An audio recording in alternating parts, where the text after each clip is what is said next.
exaltando esse Senhor, amém? Senhor meu Deus, Pai amado, primeiramente, eu quero te agradecer pela oportunidade que o Senhor tem nos dado, Senhor, de estarmos aqui, te adorando e te exaltando. Senhor, engrandecer o teu nome e declarar que somente o Senhor é digno de toda a honra e toda a glória. Pai, eu te agradeço por cada pessoa que saiu hoje do seu lar para estar aqui, Senhor, reunidos, para estar te adorando. E aqueles irmãos que não puderam estar aqui, Senhor, que se encontram em seus lares e outros que se encontram nos hospitais. Senhor, enfermos, Pai, vai de encontro, Senhor. Deus, vem estar nos usando, Senhor. Usa, Senhor, as palavras, os louvores, para estarmos tocando os nossos corações. É no nome santo que eu te agradeço e oro. Amém.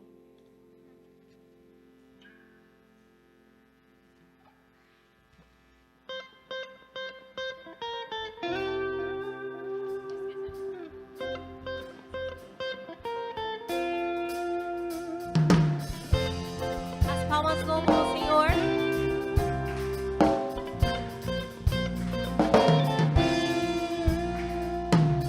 Aqui diante de ti, eu tenho tanto pra te agradecer. Graças dou, graças dou Pelo que o Senhor tem nos dado. o que me deste, Senhor, por tantas bênçãos que eu não posso ler. Graças dou, graças Com meu coração eu quero te adorar. com meu coração e o meu louvor, com as mãos aos céus, dá-te, Senhor. Graças dou, sempre a ti eu graças dou. Graças dou, sempre a ti eu graças dou. Graças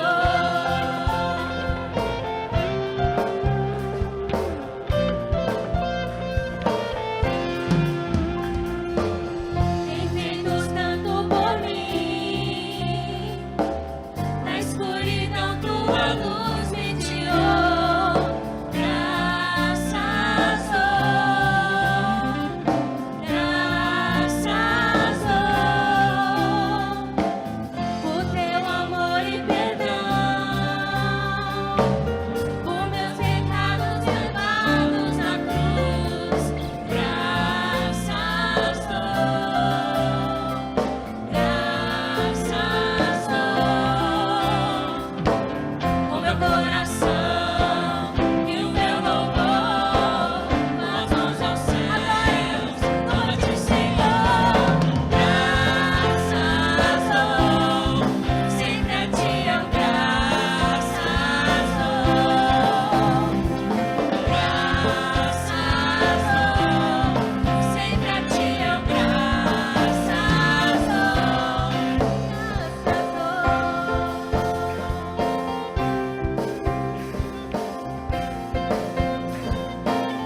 Com meu coração. Com meu coração e o meu louvor, com as mãos aos céus, louva-te, Senhor. Graças dou, sempre a ti eu graças dou.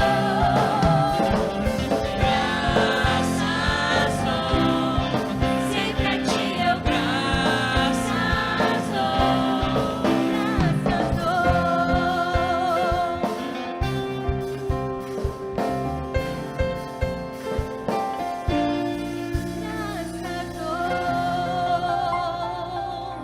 Aleluia.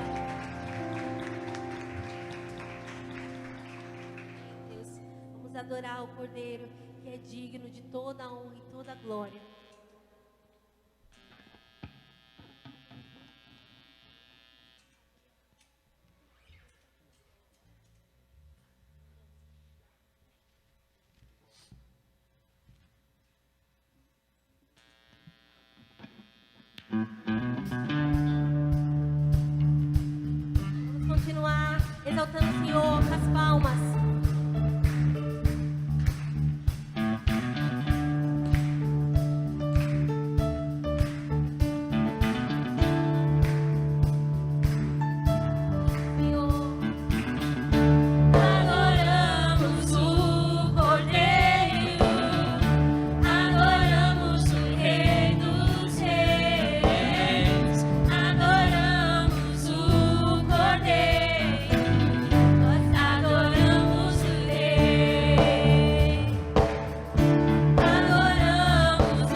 Ele quer te sondar.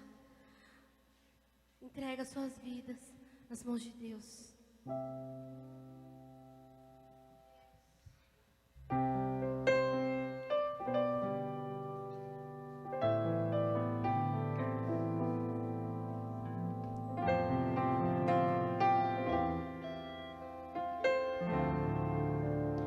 Adore ao Senhor. Sonda-me, Senhor, e me conhece. Quebra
Rogério, desde já queria te agradecer aí por aceitar o nosso convite de estar aqui hoje pregando. Na verdade, já veio aqui outro dia conversar conosco também. Muito obrigado, que Deus te abençoe, te guarde, Deus te use aí.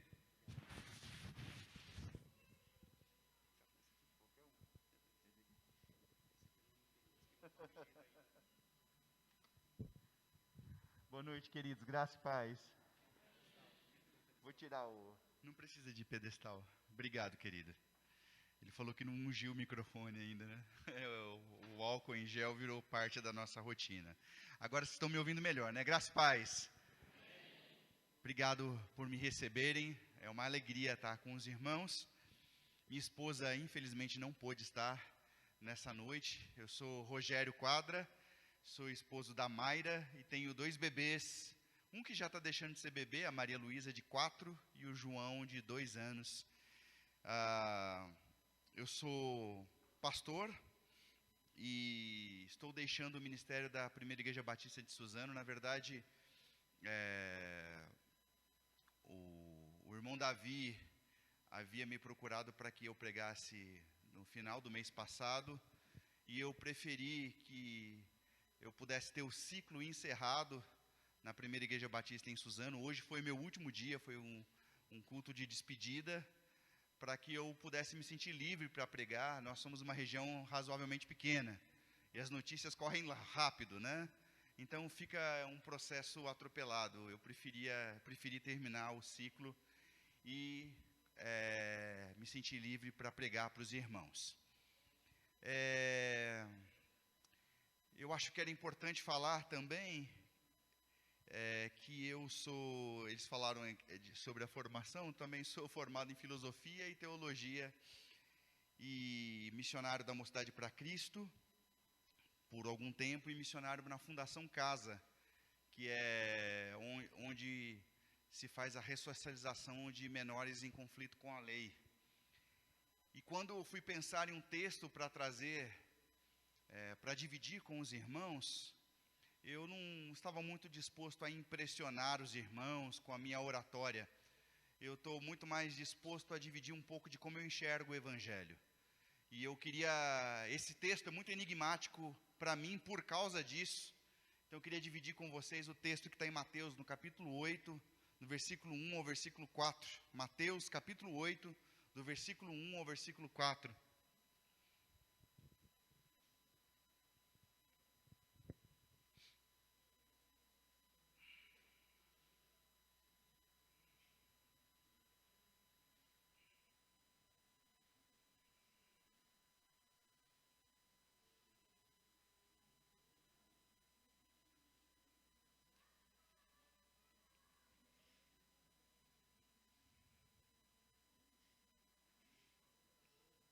Podemos? Descendo ele do monte, neste caso quem vem descendo do monte é Jesus, seguiu uma grande multidão. E eis que veio um leproso e o adorou, dizendo: Senhor, se quiseres, podes tornar-me limpo. Em outras versões, Senhor, se o Senhor quiser, o Senhor pode me purificar. Jesus, estendendo a mão, tocou, dizendo: quero, seja limpo. E ele ficou purificado da lepra. Disse então Jesus: olha, não digas a alguém, mas vai mostrar-te ao sacerdote. Apresenta a oferta que Moisés determinou para lhe servir de testemunho. Vamos orar? A tua palavra é viva e eficaz, e como ela mesma diz, mais cortante do que qualquer espada de 2 gumes, Senhor. Por isso que a simples exposição da tua palavra, que tem poder, que penetra a ponto de dividir alma e espírito, juntas e medulas, que a simples exposição do texto possa edificar os nossos corações, possa nos ministrar. Tanto nós, aqui presencialmente, quanto os irmãos que estão em casa, assistindo pela internet, nós todos juntos somos o corpo místico do Senhor. Independente do lugar, o teu Espírito tem poder para testificar com os nossos espíritos que somos teus filhos. Então que a tua palavra tenha poder nessa noite para isso. Em nome de Jesus. Amém e amém. Foi usada a palavra integral quando foi exposto o projeto, e eu queria replicar essa palavra. Então, o tema da nossa meditação essa noite é conversão integral. Vou repetir: conversão integral. Por que esse texto ele é quase uma filosofia de ministério para mim? E porque ele me deixou tão perturbado quando fui estudá-lo mais a fundo. Eu era capelão na Fundação Casa, o que significa que todos os domingos eu ministrava a meninos em conflito com a lei. E era muito comum que no convívio nós ouvíssemos muitas histórias tocantes, histórias de pessoas feridas. Era muito comum que esses meninos, ao serem expostos pelo Evangelho de Jesus, se convertessem. Então tinha um pátio lotado de garotos, e aí a gente levava o Evangelho algumas vezes com samba e não sei o quê, e levava um lanche e conversava. O meu trabalho era não só acompanhá-los no momento em que eles estavam presos, mas também no pós-internação. Mas a gente percebia que depois do período de internação, um fenômeno acontecia. Que alguns meninos que até mudavam de comportamento, naquele momento em que eles eram expostos à Bíblia, em que eles eram expostos à palavra de Deus, que levantavam a mão e aceitavam Jesus, como muitos de nós já fizemos um dia. Eles então levantavam as mãos, aceitavam a Jesus, e eu não percebia que era um movimento de manipulação. Não era algo assim que era para impressionar, para que eles pudessem ter algumas regalias porque se converteram. Não, era sincero, eles levantavam a mão sinceramente, aceitando Jesus. Mas que, num segundo momento, eles, na linguagem técnica, eles reincindiam. O que significa dizer que pouco tempo depois, eles estavam de volta. E alguns, pouco tempo mesmo, alguns 2, 3 meses depois de serem liberados, retornavam para a Fundação Casa, porque tinham infringido a lei novamente. E isso me levou a uma crise ministerial, porque eu perguntava no íntimo: mas esse menino não se converteu? Esse menino não creu? Não foi genuíno, não foi sincero? De alguns eu vi o choro, eu vi o quebrantamento. E passei então a me prostrar diante da Bíblia para estudar sobre o tema conversão. O que é então conversão? Descobri que muito do que nós chamamos conversão é fruto de uma cultura americanizada que nós herdamos. Essa coisa de levantar a mão, aceitar Jesus. Eu não digo que eu não faço apelo. Não é isso que eu estou dizendo. Eu estou dizendo que o apelo muitas vezes não basta. Estou falando que na minha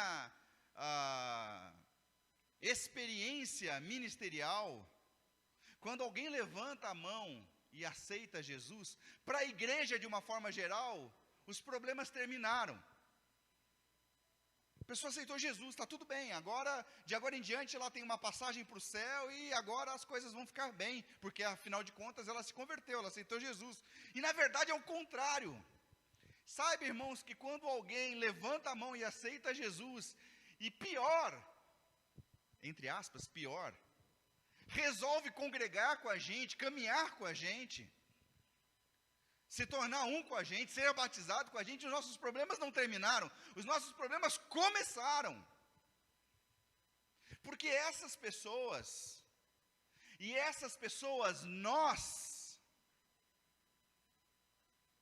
nós chegamos ao lugar do encontro do corpo místico do Senhor com vários tipos de problemas, traumas, medos, rancores, dores. Eu costumo encarar a igreja como um grande hospital, em que todos nós somos enfermeiros e ao mesmo tempo todos nós vamos nos curando mutuamente, e o Senhor é o médico dos médicos.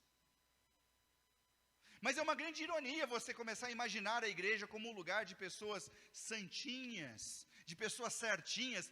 Deus nos enxerga santos por meio de Cristo. Mas igreja é um lugar de gente doente. Aqueles meninos, para além daquele levantar de mão e aceitar Jesus, eles precisavam de cuidados. Aí eu deixo o ministério na Fundação Casa, chego na igreja, há 8 anos atrás, 9 anos, quase 9 anos atrás, assumi a primeira igreja batista em Suzano, e falei assim, deve ser mais fácil com igreja, né? Igreja deve ser mais fácil do que lidar com menores infratores. Se tivesse um efeito especial de zoeira, uma piada, tá, irmãos? Eu sei que ninguém vai rir. Quando você avisa que é uma piada, ninguém ri, né? Mas aparecesse o compadre Washington falando aqui, sabe de nada, inocente, sabe aquele negócio? Não foi, eu falei que não ia ter graça, né? Ainda mais de máscara, quem sorriu assim, não deu nem para ver que estava... Mas igreja não é muito diferente, não. E pior, muitas pessoas estão e continuam doentes por 10, 20, 30, 40 anos de igreja, 50 anos de igreja. Não mostram o fruto do Espírito porque, na verdade, não deram espaço para que Deus curasse as áreas do coração. Por isso, conversão é muito mais do que levantar a mão um dia e aceitar Jesus, irmãos. E eu não estou dizendo que isso é ruim. Eu me lembro na minha adolescência, alguns acampamentos, algumas datas marcantes. Eu só estou dizendo que isso não basta. E aí, estamos reunidos hoje como igreja, um projeto diante de nós, e a gente precisa olhar para esse texto, e aqui eu dou 2 formas de interpretar esse texto. Você pode olhar para esse texto da seguinte forma: você pode espiritualizá-lo, transformar Jesus numa força mística, e dizer que nós somos os leprosos que precisamos ser tocados por Jesus. Então eu sou um leproso, os meus pecados, eu posso me olhar como um leproso e dizer, eu preciso ser tocado por Jesus. Isso me faz refém de um evangelho emocionalista que todos os domingos eu preciso, e eu preciso, e eu preciso, e eu preciso. O problema é que quando Jesus conversa com a mulher samaritana, ele fala um negócio que talvez vá nos contrariar um pouco. Porque ele diz, a mulher percebe que ele é profeta, fala, é o Monte Gerizim, que aqui é o lugar onde os samaritanos adoram, ou é lá no Monte Sião, monte em Jerusalém, onde os judeus adoram, o lugar certo para adorar. Ela está preocupada com essa coisa da adoração, e Jesus fala, olha mulher, chega um dia que não é lugar, não é monte, mas é em espírito e em verdade, porque aquele que bebe da água que eu dou, não tem mais sede. Pelo contrário, do seu interior vai surgir uma fonte a jorrar para a vida eterna. Do seu interior vai ter uma fonte a jorrar para a vida eterna. O que significa que nós nos tornamos fontes. Quando nós permitimos que Deus faça a obra que Ele precisa fazer em nós, nós nos tornamos fontes. Mas parece que a igreja se tornou refém de um emocionalismo que fala a todo tempo, Senhor, eu tenho sede, a minha alma tem sede. E ele fala, aquele que tem sede, vem e beba da água da vida que eu dou. O problema é que a gente não amadurece do primeiro estágio de conversão e não entra num processo de enxergar o que Deus deseja que a gente viva plenamente. E aqui também, e principalmente, diz respeito à missão da igreja.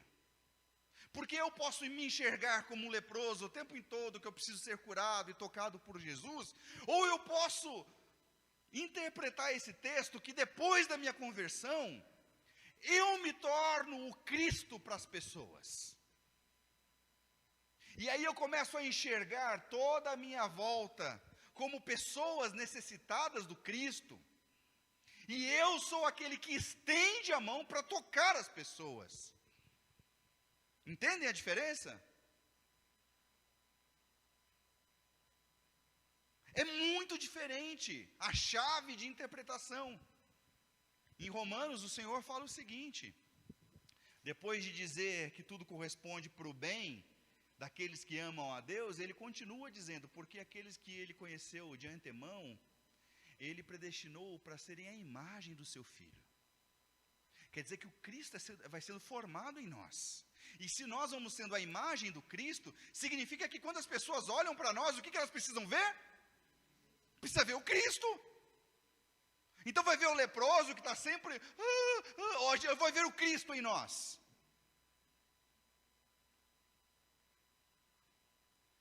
E aí eu quero ir para o texto, para fazer uma exposição diante dessa chave de interpretação que nós precisamos ser o Cristo para as pessoas. Versículo 1, Jesus vem descendo do monte e seguiu uma grande multidão. Então, começa a desenhar um quadro na sua mente. Uma multidão seguida por Jesus, ok? Uma multidão seguida por Jesus, versículo 2, um leproso o adorou. E aqui a gente já tem um problema, que é muito importante, fica aí a minha colaboração para a turma do curso, que é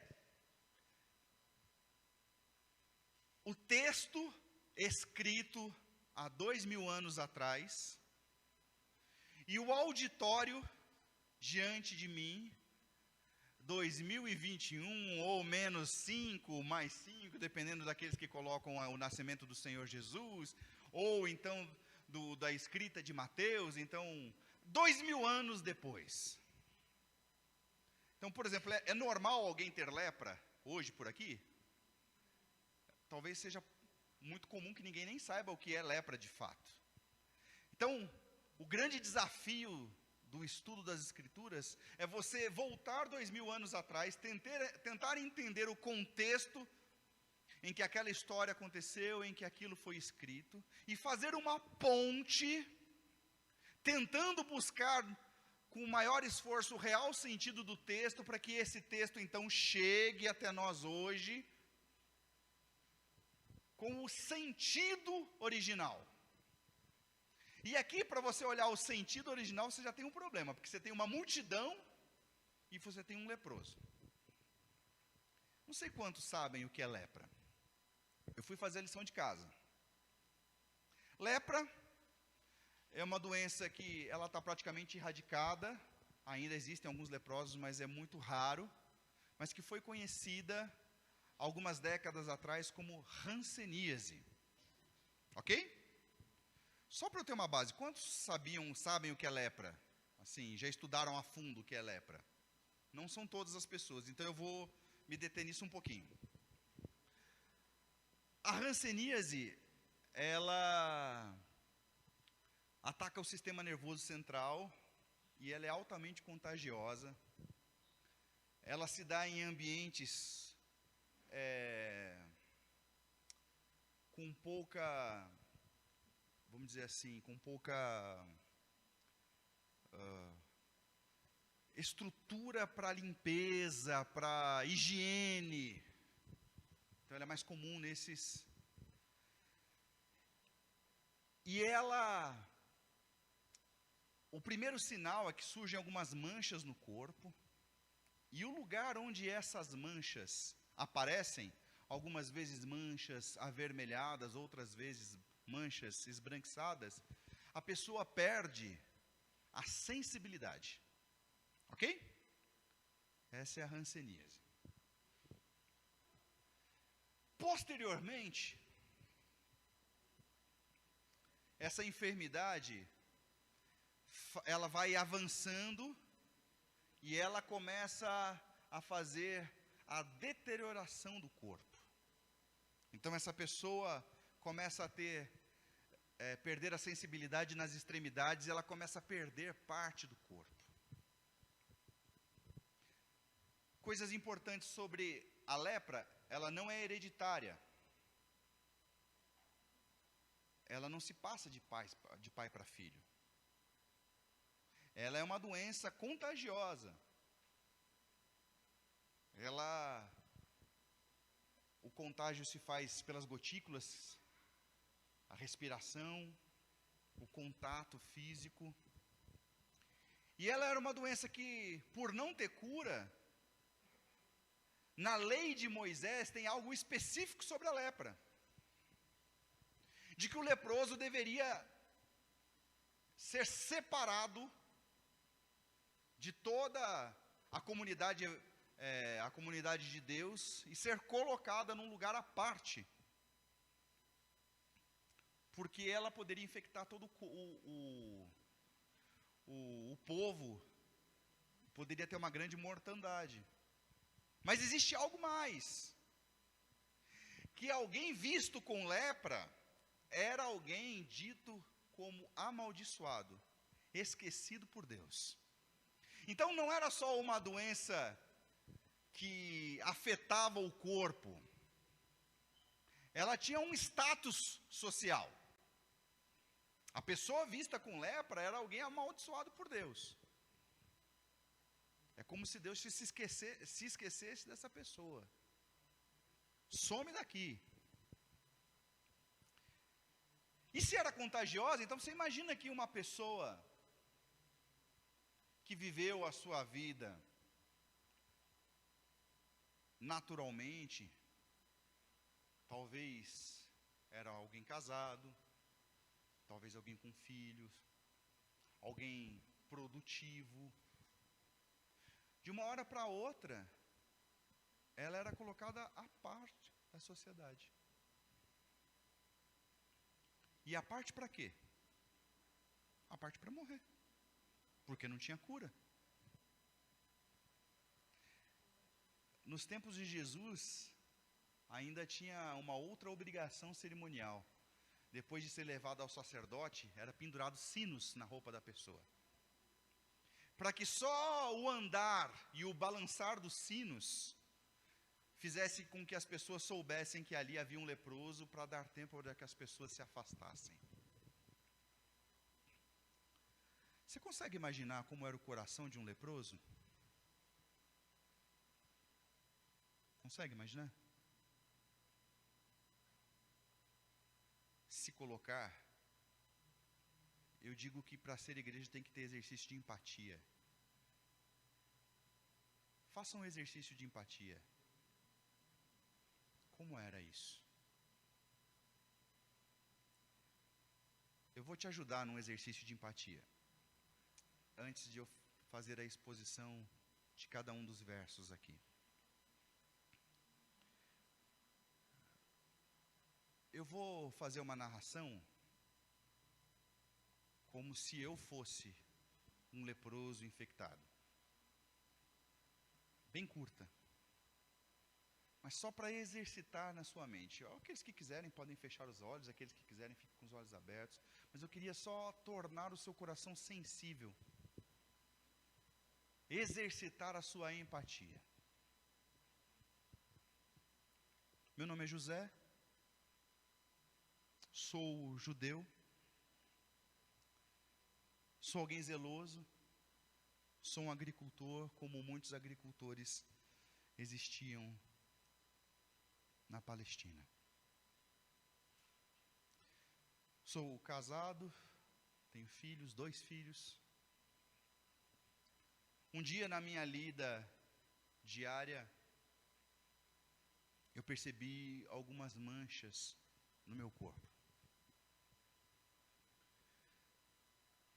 O que começou a me amedrontar é que eu me lavava e essas manchas não saíam.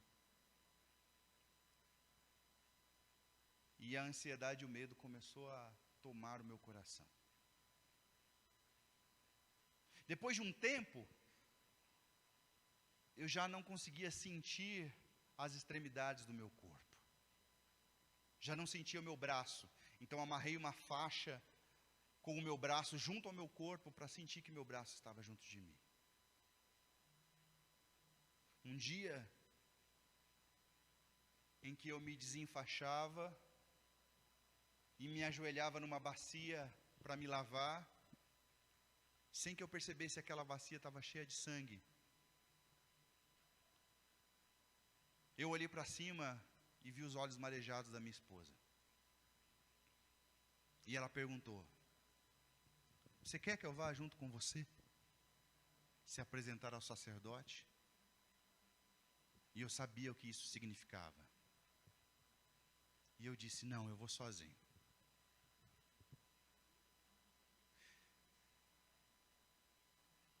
Com uma expressão, a minha vida foi completamente modificada. O sacerdote, depois de olhar o meu estado, ele com um grito disse: suma daqui. Suma daqui, porque você está impuro. E nessa expressão, eu perdi a liberdade de ir e vir. Com essa expressão, eu perdi tudo que eu tinha. Eu perdi a minha família, eu perdi meus filhos. Eu perdi minha dignidade. Me tornei um ser errante caminhando no deserto. Eu já não tinha com quem dividir a vida, com quem conversar. No caminho em que eu me colocava, eu só via morte. Pessoas que sofriam dos mesmos males. E eu me perguntava todos os dias: Deus, por que o Senhor me amaldiçoou? Às vezes a saudade apertava. Um dia, escondido, camuflado, cheguei perto da minha antiga casa e os meus bebês já estavam crescidos. Eu quase não pude acreditar. Só que eu encostei em um dos meus sinos e todos saíram gritando, dizendo: impuro, impuro, impuro.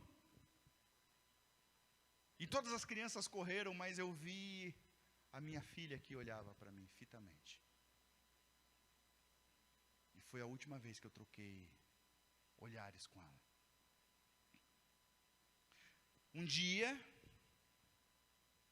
eu descobri que Ele estava entre nós. E ninguém podia fazer o que Ele fazia se não fosse verdadeiramente o Filho de Deus. Ninguém. Mas Ele estava sempre cercado de gente, era sempre uma multidão. Eu já não tinha nada a perder. Me sentia como morto. Então corri diante dele, me ajoelhei e disse: mestre, se o Senhor quiser, o Senhor pode me purificar. Ele fez muito mais do que isso. Ele estendeu a sua mão. Quando muita gente, ou quando todos me viravam as costas, e Ele com seu olhar cheio de compaixão me tocou e disse: quero, seja limpo. E eu fui purificado da minha lepra. Amém? Valeu o exercício da empatia?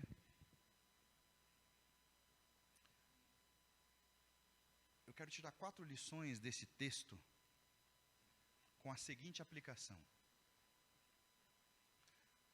A primeira aplicação é de que muitos entre nós ainda não recebemos da cura integral de Deus e por causa disso amarguramos, no meio da igreja.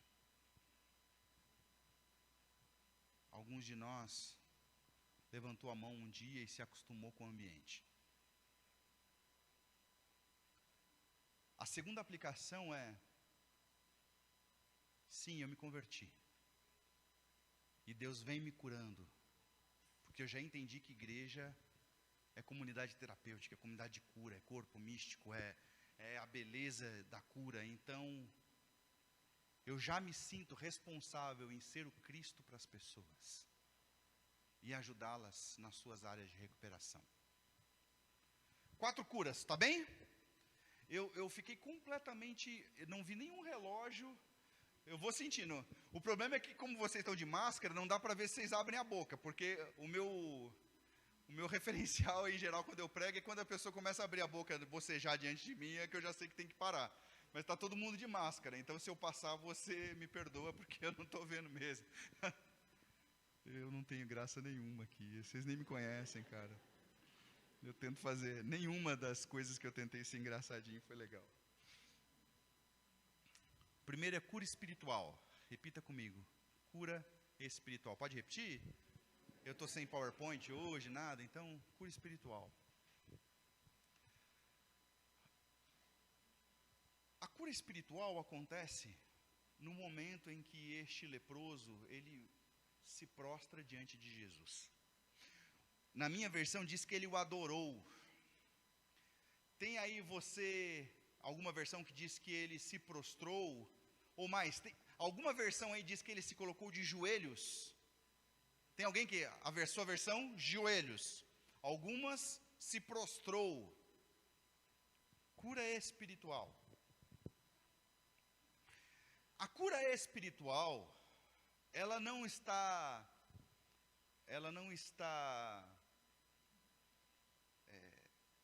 fechada, ela não se resume a um levantar de mão. A cura espiritual é estar prostrado diante da pessoa do Cristo. A cura espiritual é ao reconhecer quem é o Cristo.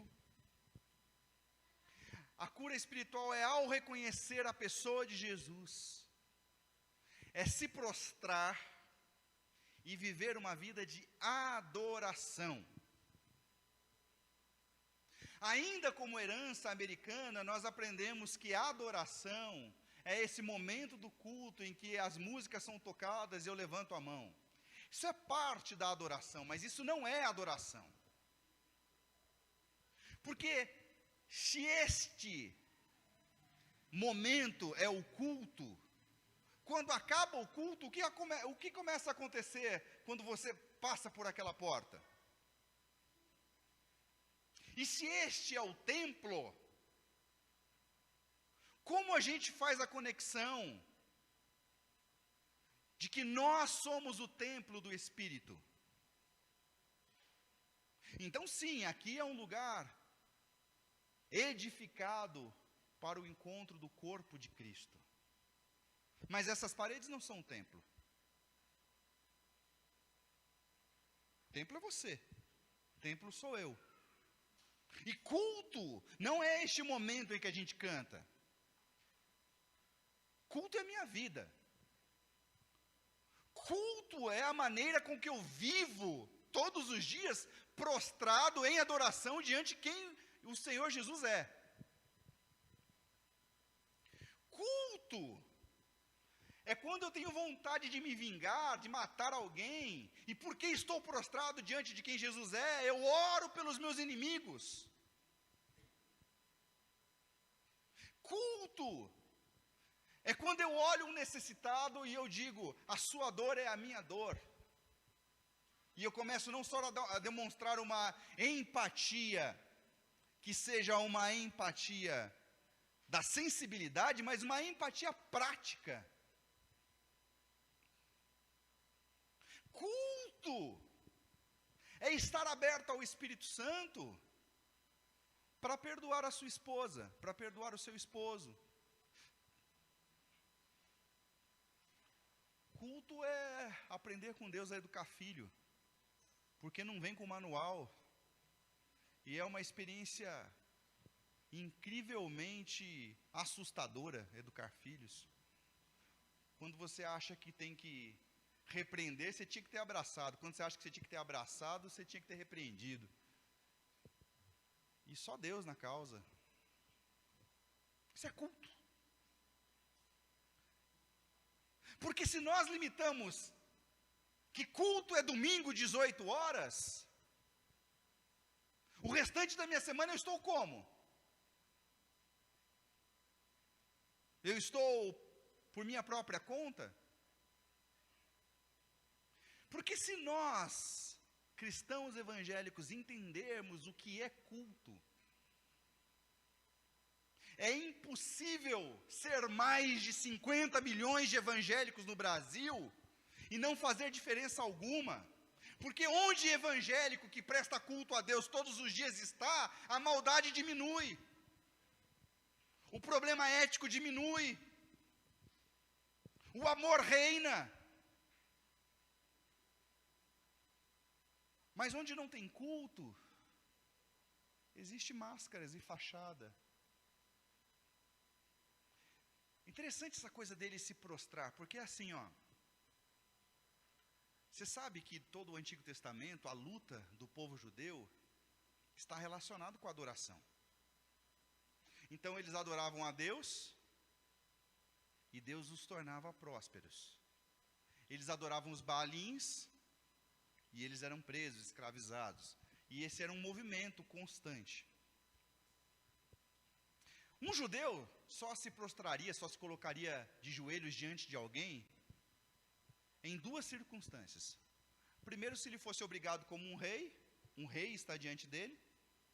Mas aqui nesse contexto o rei é César, o Império Romano está reinando. Então, Jesus, diante dele não era o rei.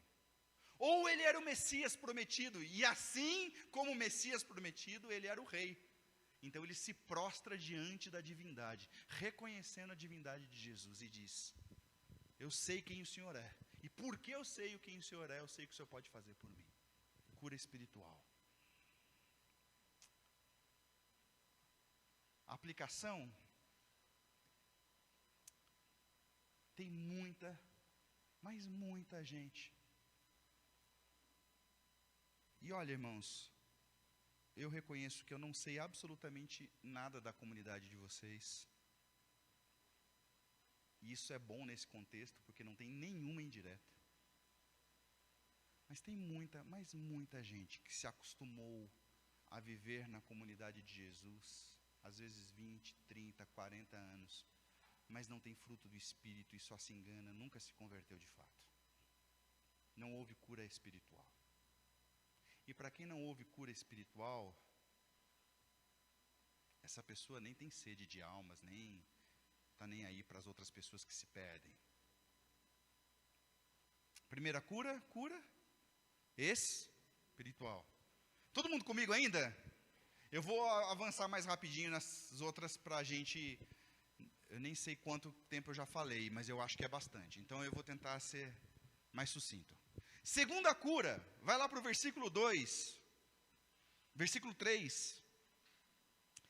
E Jesus, estendendo a mão, o que Jesus faz? Tocou-lhe e disse: quero ficar limpo. Agora, pensa comigo. Sabendo que existia uma lei cerimonial, e que tocar o leproso representaria romper com uma lei cerimonial, Jesus está quebrando a lei, na verdade se fazendo cumprir, está mostrando que ele está acima da lei. Jesus não podia não ter quebrado a lei cerimonial e ter dito de longe: olha, eu quero, você fica curado aí. Entendeu? Curou. Jesus curou de muitas formas. Tem hora que ele fala: olha, vai lá, se lava em tal lugar. Jesus não podia ter se preservado e não ter tocado no leproso? Segura aí em Mateus 8, vem comigo em Marcos capítulo 1, versículo 41.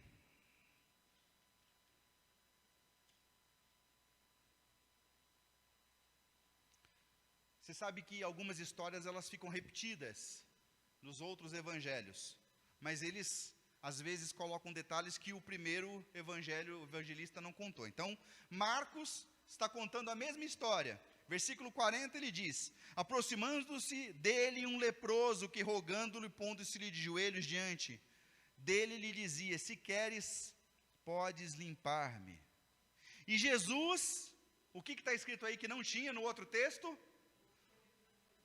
Cheio de compaixão, movido de grande compaixão, tocou-lhe e disse: quero, seja purificado da sua lepra.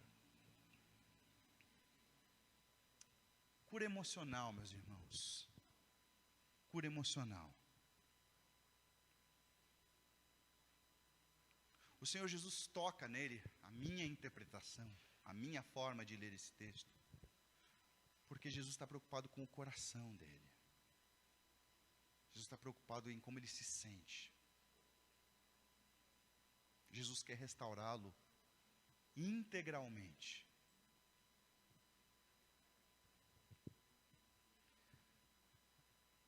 Quantas visitas para meninos de Fundação Casa e quantas histórias de violência. Aí, por causa disso, 15 anos atrás, eu era convidado para contar experiências. E aí fui pregar em alguns lugares do país. Eu poderia dar exemplos de vários lugares, mas eu quero me deter em um lugar. Eu fui pregar no Rio Grande do Sul, no ABG, Acampamento Batista Gaúcho.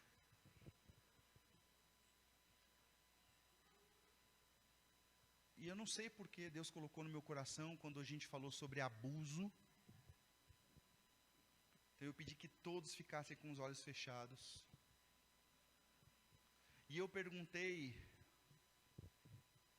quantas pessoas, meninos ou meninas, já tinham sofrido abuso sexual? Sem brincadeira, queridos, pelo menos 30% daquelas pessoas. E eu passei a semana conversando e acolhendo pessoas crentes, igual você, igual a mim, que em algum momento já tinha vivido abuso sexual, na sua grande maioria por familiares, pai, tio. Por isso, quando a gente pensa inclusive na infância da igreja, é importante nós falarmos sobre esse tema. Quantas pessoas estão aqui entre nós que já sofreram algum tipo de abuso? Quantas pessoas estão aqui entre nós que não falam com seus pais até hoje? Há anos, há décadas. Quantas pessoas que estão aqui entre nós em que o pai já morreu, mas que nunca conseguiu se resolver com seu pai? Uma das minhas decepções com a igreja é de que nós trouxemos o Celebrando a Recuperação na nossa igreja, e ele se fortaleceu, e ele foi crescendo. Mas tinham pessoas que, pela simples religiosidade, não conseguiam perceber os frutos. Não conseguia perceber. Sabe por quê? Porque se isso é assim há 20 anos, tem que continuar assim até eu morrer. Se esse púlpito é dessa cor há 50 anos, tem que ficar assim até eu morrer. E esses bancos também não podem ser mexidos. Entende? Para encerrar essa questão da cura emocional, às vezes a cura emocional é cuidado, é abraço. Uma amiga muito querida, sua avó sofre um acidente. Eu era seminarista na época.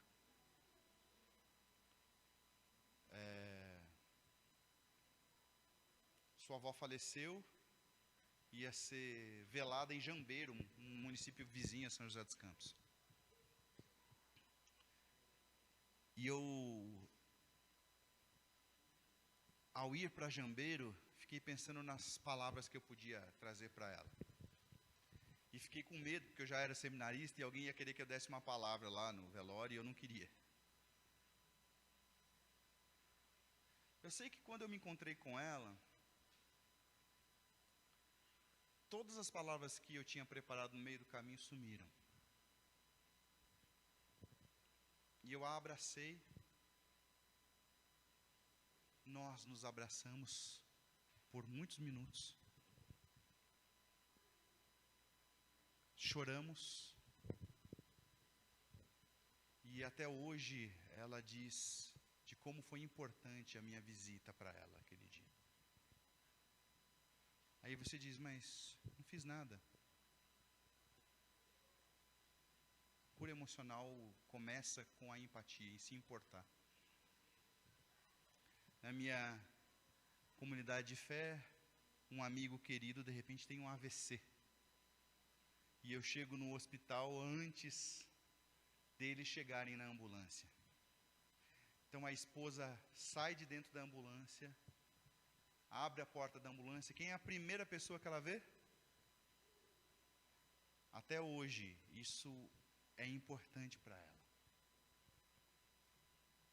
Mas está cheio de gente entre nós com problemas emocionais. Terceiro, primeira cura.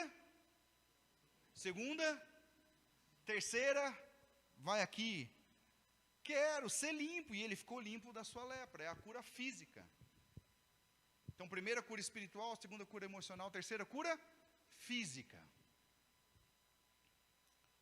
A cura física, meus irmãos, ela acontece de muitas formas. O Senhor Jesus, na sua vocação, Ele veio para curar. A igreja também tem poder para curar. Então a gente pode estender as nossas mãos diante dos enfermos e orar e pedir que o Senhor cure? Cure.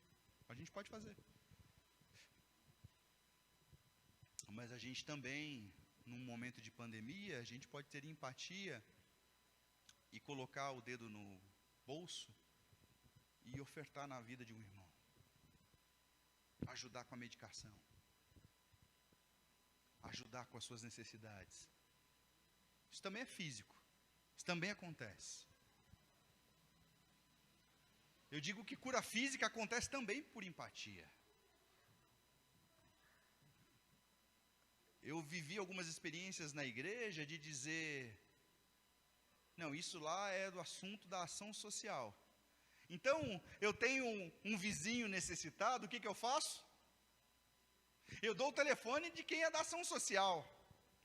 Porque eu não quero ter problema com essa pessoa, porque senão eu vou ter que me envolver. Senão eu vou ter que me comprometer. Senão daqui a pouco o filho está doente e eu vou ter que levar. Vou ter que levar para o hospital. Você é doido? Eu não quero esse tipo de compromisso.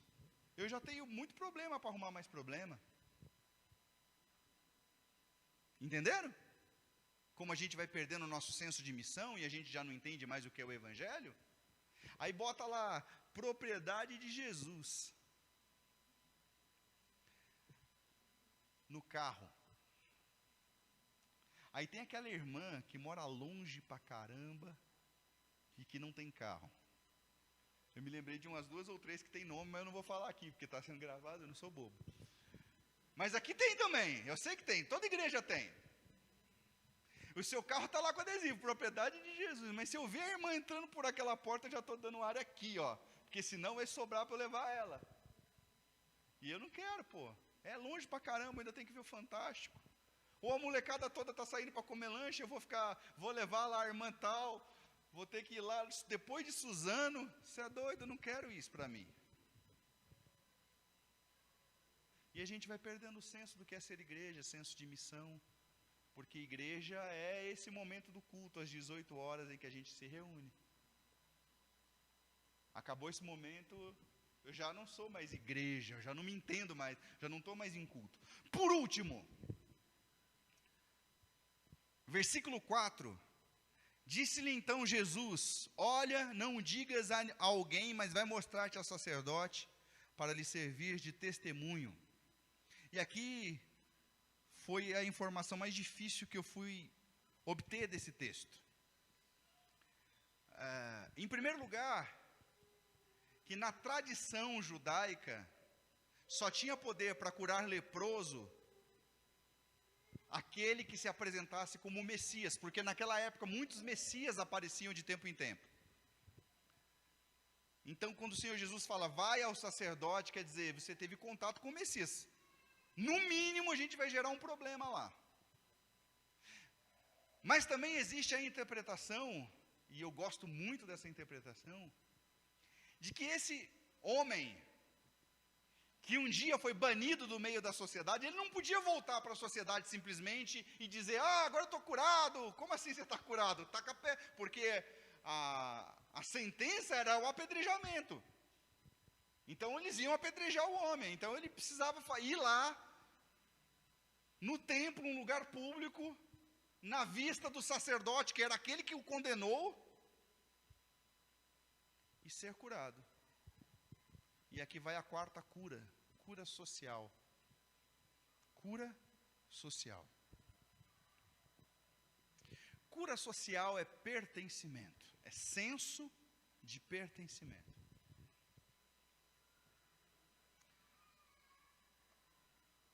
Eu descobri que os meninos da FEBEM, Fundação Casa,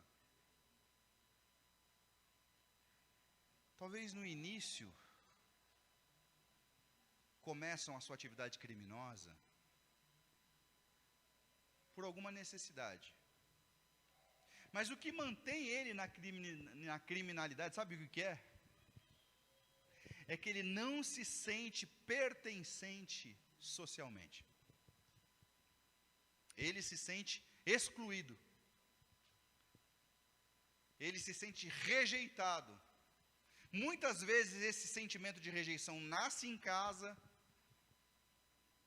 com violência doméstica, com pais alcoólatras, mas esse sentimento de rejeição, ele vai para a escola, quando as pessoas olham para ele como alguém que digno de dó, porque ele já não tem a mesma aparência, porque ele não tem a mesma pele, porque ele não tem a mesma roupa. Muitos meninos que eu acompanhei furtavam, e a primeira coisa que eles faziam era ir em surf shop para comprar roupa de marca, porque eles queriam se sentir pertencentes. Senso de pertencimento. Isso também é importante para a igreja, irmãos. Porque algumas igrejas se tornam panelas, mas tão fortemente, porque é tão bom ter comunhão com quem eu já conheço, é tão bom ter comunhão com quem eu já amo, e se tornam panelas tão fortemente armadas, que não existe espaço para que as pessoas cheguem, porque todo tipo de pessoas que chegam, geram algum tipo de incômodo. Uma ilustração física, se chegasse mais 15 pessoas aqui, certamente elas trariam algum tipo de incômodo, porque elas passariam pela sua visão, de repente você teria que ceder lugar, chegar mais para a esquerda, mais para a direita, mas isso é um movimento natural, igreja é isso. Alguns dos pastores com quem eu concordo dizem que uma igreja saudável cresce. Cresce por quê? Porque cresce, não é porque o Senhor todos os dias acrescentava aqueles que iam sendo salvos. E tem igrejas que há 20 anos atrás tinham 30 pessoas, há 40 anos tem 20 pessoas, há 50 anos tem 20 pessoas. Por quê? Porque não é comunidade terapêutica, não é comunidade de acolhimento.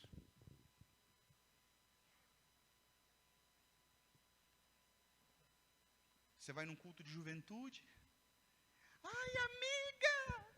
Oi, amiga, quanto tempo! Sentiram a minha atuação, né? Eu sou quase um. Mas aí a gente fica numa amiga, e chega alguém. Chega uma menina. que precisava de ser acolhida, precisava de ser abraçada, e a gente tá tão amiga, que não conseguiu olhar. Ah, oi, tudo bem? Ai, amiga, então eu tenho que te contar que aquele menino... Você está entendendo? Aí a gente faz campanha de missões e fica nessa hipocrisia de que a gente quer ganhar o mundo. Mentira! Porque às vezes o mundo bate na nossa porta, a gente não está vendo.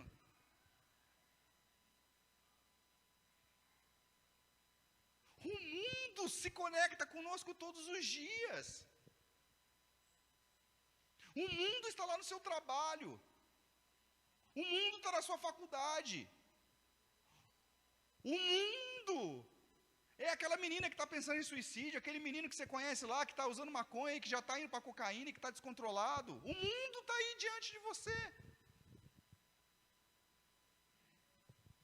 E desculpa o meu desabafo, mas eu acho que a igreja se tornou, não estou falando essa, não conheço de verdade, mas de uma forma geral a igreja se tornou hipócrita.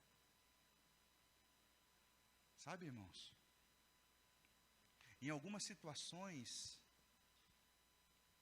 eu tenho vergonha de dizer que sou evangélico. Mas não é vergonha de aparecer com a Bíblia, não. É vergonha diante do testemunho que alguns irmãos estão dando por aí. Eu tenho, por exemplo, vergonha de dizer que eu sou evangélico diante da bancada evangélica no Congresso, diante da falta de ética. Porque se nós deveríamos ser o Cristo para a sociedade, como que a gente pode estar enfiado em tanto escândalo? E como as igrejas podem se dividir tanto? E como a gente pode brigar tanto por poder, por status? Por quê? Igreja é comunidade terapêutica, igreja é corpo místico. E a gente é responsável de fazer com que as pessoas se sintam pertencentes a uma instituição, não, a um corpo, a um organismo. A gente tem essa responsabilidade. Concluo dizendo, meus irmãos, talvez essa palavra seja para você hoje, no sentido do renovar o compromisso com Deus, cura espiritual, o renovar, o abrir os olhos para suas emoções, que há muito estão feridas, cura emocional. Se você já sofreu algum tipo de abuso, algum tipo de violência, procurar ajuda, e eu espero que aqui encontrem espaço para ter ajuda. Talvez seja o lugar da cura física, lugar da mutualidade, cura social. Mas se hoje você se sente um crente, já curado espiritualmente, se sente razoavelmente em paz com as suas emoções, não tem nenhuma necessidade física, se sente inserido numa comunidade, a minha palavra para você é que você tem uma missão. E a sua missão não é ficar nessa dependência emocional, minha alma tem sede do Senhor. Isso é o Antigo Testamento. Porque no Novo Testamento, aquele que beber da água que eu lhe der não terá mais sede para sempre. Pelo contrário, você vai ser fonte. Por onde você passar vai jorrar água, água da vida, vida eterna. E se você não está conseguindo perceber os desafios que Deus tem colocado diante de você, eu diria o que o Senhor Jesus disse aos seus discípulos: abra os olhos, veja os campos, eles estão prontos para a ceia, para a ceifa. Roguemos ao Senhor que envie trabalhadores para a sua seara, a começar em mim, Senhor, a começar em nós. Vamos orar.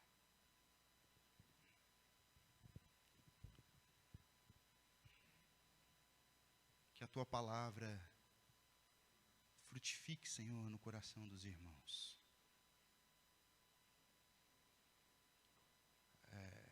Tem coisas que não são um grande mistério. Estou aqui nessa comunidade, nessa igreja, a PIB de Itaquá, Senhor. E só o Senhor quem conhece todas as coisas, conhece os corações, conhece o nosso futuro. Mas se eu vir aqui, se a minha vinda aqui é só para o despertamento de alguns irmãos, que o teu Espírito tenha liberdade,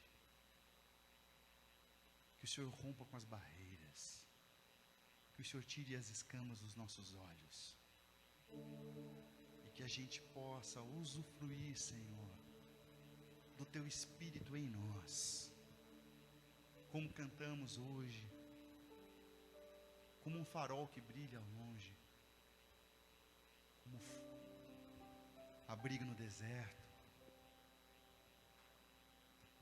como flecha que acerta o alvo.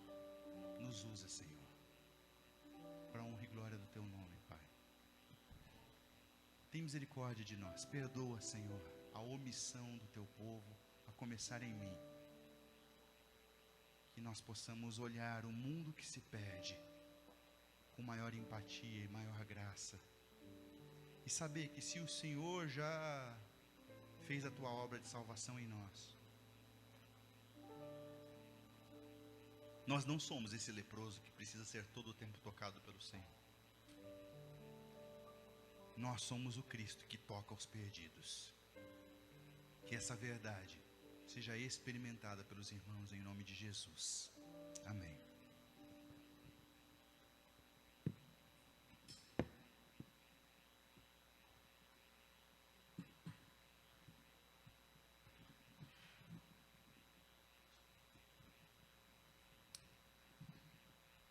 Glória a Deus. Você pode se colocar de pé?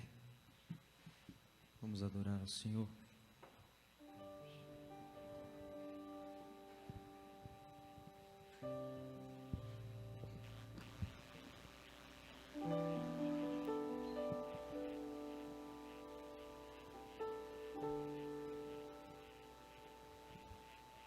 Me escutas quando clamo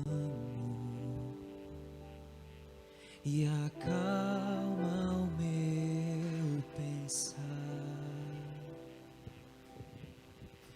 Me levas pelo fogo, curando todo o meu ser. Confio em ti, confio em ti. Diga a Ele, creio que Tu és a cura, creio que és tudo para mim, oh, Jesus.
Eu preciso de ti, Senhor. Só tu tens palavras de cura e vida. Só Jesus, só Jesus. Não há outro que eu devo procurar. Não há outro que eu devo encontrar. Só Jesus, só Jesus, só Jesus. Você pode colocar a mão no seu coração nessa hora, com suas palavras dizer a Ele: Senhor, Tu sabes a cura que eu preciso. Só o Senhor conhece o meu coração. Só o Senhor conhece o estado da minha vida. E nós nos apegamos a essa palavra que foi ministrada poderosamente nesta noite. E como aquele leproso, nós clamamos a Ti, dizendo: Senhor, se Tu quiseres, torna-me limpo nesta noite. Torna-me curado, Senhor, de tudo aquilo que tem impedido de eu viver uma vida em santidade, em conformidade com a Tua palavra. Torna-me limpo, Jesus, pois Tu és a cura, Tu és tudo que nós precisamos. Em nome de Jesus, em nome de Jesus. Vamos cantar mais uma vez. Creio que Tu és a cura. Creio que és tudo para mim. Se eu creio que Tu és a vida. Creio que não há outro igual a Ti. Jesus, eu preciso de Ti. Que o Senhor te abençoe e te guarde, faça resplandecer o seu rosto sobre ti, tenha misericórdia de ti. Que o Senhor sobre ti levante o seu rosto e te dê a paz.